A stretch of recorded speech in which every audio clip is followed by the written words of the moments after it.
आज इस वीडियो में बात करते हैं होम्योपैथिक वर्सेस बायोकेमिक। होम्योपैथी को कब लिया जाता है और कब बायोकेमिक मेडिसिन लिया जाता है, उसी के बारे में समझने की कोशिश करते हैं। तो देखिए, जो बायोकेमिक मेडिसिन है वो टेबलेट के फॉर्म में आती हैं और उसके सामने एक्स लिखा रहता है। जैसे बायोकेमिक मेडिसिन 3x में आती है, 6x में आती है, 12x, 30x, 200x। तो जिस मेडिसिन के सामने x लिखा है वो मेडिसिन कैसी है? बायोकेमिक है। ठीक।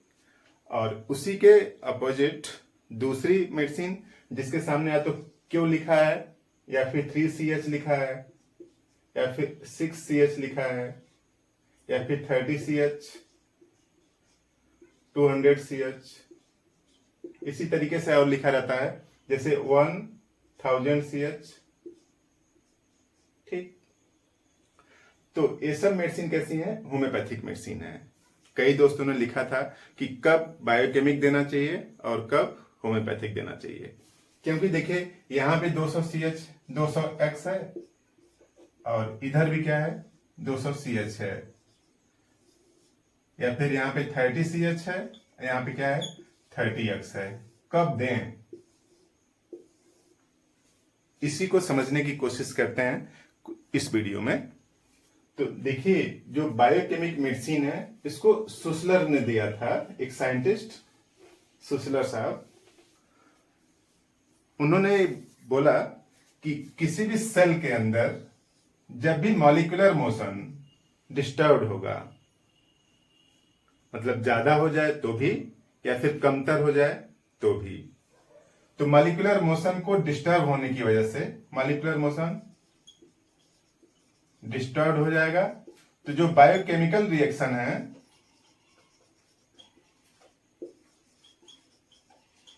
जो बायोकेमिकल रिएक्शन है वो ठीक से नहीं चलेंगे, ठीक से नहीं होंगे सेल के अंदर। तब क्या उत्पन्न होगी? डिजीज। सुसलर साहब का सीधा सा कॉन्सेप्ट कि जब भी मॉलिक्यूलर मोशन डिस्टर्ब होगा, यानी ज्यादा हो जाएगा तो भी, कमतर हो जाएगा तो भी, शरीर के बायोकेमिकल प्रोसेस में कुछ डिस्टरबेंस होगा और उसका जो रिजल्ट होगा वो साइन सिम्टम्स के रूप में आएगा, जिसको हम लोग बीमारी बोलते हैं। तो सुसलर साहब का कॉन्सेप्ट ये था कि अगर मॉलिक्यूलर मोशन को ठीक कर दिया जाए, तो अगर मॉलिक्यूलर मोशन को ठीक कर दिया जाएगा तो ये जो डिजीज के जो साइन और सिम्टम्स आ रहे हैं धीरे धीरे खत्म हो जाएंगे। तो यूं समझ लीजिए कि इस बायोकेमिक मेडिसिन के अंदर जो मेडिसिनल कंपोनेंट हैं वो अपने रियल फॉर्म में हैं, और उस रियल फॉर्म में है जिस रियल फॉर्म में बॉडी को जरूरत होती है। तो उसी रियल फॉर्म में इसके अंदर है बायोकेमिक मेडिसिन में। और हैनीमैन साहब ने डेवलप किया होम्योपैथिक मेडिसिन। तो इस होम्योपैथिक मेडिसिन का क्राइटेरिया ये है कि जो भी होम्योपैथिक मेडिसिन है वो कुछ इस तरह से काम करती है कि जो मेंटल स्फेयर हैं, बॉडी का जो मेंटल सिम्टम्स हैं वो प्रायोरिटी में हैं, वही प्राथमिक हैं। तो यहां पे इस मेडिसिन को पोटेंटाइजेशन किया जाता है,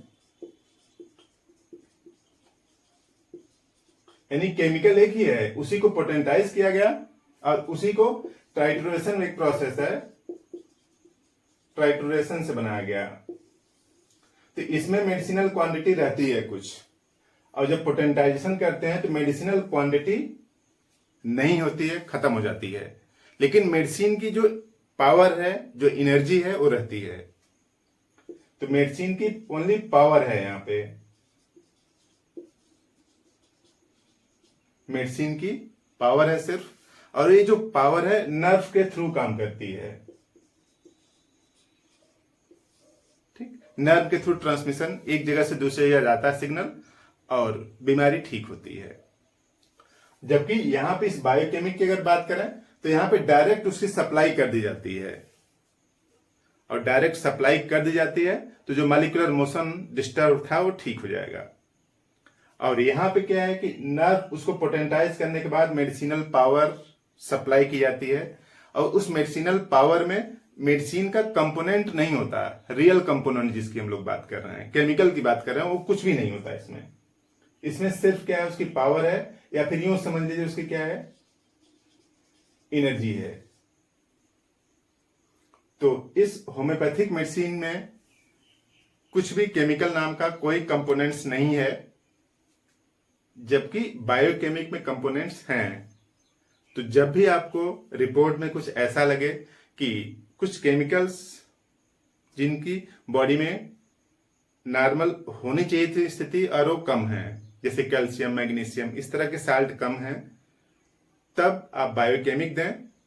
और जब भी लगे रिपोर्ट के अनुसार कि इसके रिपोर्ट में, उस पेशेंट के रिपोर्ट में साल्ट की कोई कमी नहीं है, कैल्शियम मैग्नीशियम सब प्रॉपर मात्रा में है, फिर भी उसको दिक्कत आ रही है, तब उसको होम्योपैथिक मेडिसिन दें।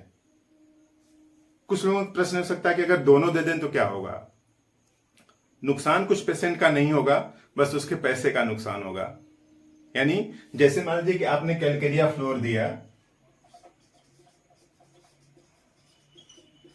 और आप 30 CS दे रहे हैं और 30 X भी दे रहे हैं, तो काम उतना ही होना है, बस पेशेंट के पैसे की दिक्कत थोड़ी सी इंक्रीज होगी। तो इस तरह से आप दोनों ना दें, जैसी जरूरत हो उसी हिसाब से दें। यूं मोटी मोटी बात समझ लीजिए कि जो बायोकेमिक है वो पेशेंट के कॉन्स्टिट्यूशन में जो कंपोनेंट्स की कमी है उसकी वजह से जो साइन सिम्टम्स आ रहे हैं उसको ठीक कर देती है। जैसे किसी को चोट लगी है, बोन पे कहीं फ्रैक्चर है, बोन डैमेज हो गई है, तो बोन बनने के लिए कुछ कंपोनेंट्स की जरूरत है, तो आप कैलकेरिया फास्ट देंगे। तो कैलकेरिया फास्ट में कैल्शियम है, फास्फोरस है, वो बेहतर तरीके से काम करेगा। उसकी तुलना में जब आप दे देते हैं कैलकेरिया फास्ट 200X का या 30X का, 30CH, तो जब भी आप ये दे देते हैं तब उसकी दिक्कतें तो कम होंगी, जो पेन है ये सब सिम्टम्स तो कम होंगे, लेकिन जो न्यूट्रिएंट चाहिए था, जो कैल्शियम चाहिए था, वो प्रॉपर मात्रा में नहीं मिल पाएगा। तो इस तरह से है होम्योपैथिक और बायोकेमिक के सिलेक्शन का क्राइटेरिया। तो यही बात कुछ ध्यान रखें। अगर अभी कुछ कंफ्यूजन हो तो आप कमेंट बॉक्स में लिखिए, उस पर कोशिश की जाएगी।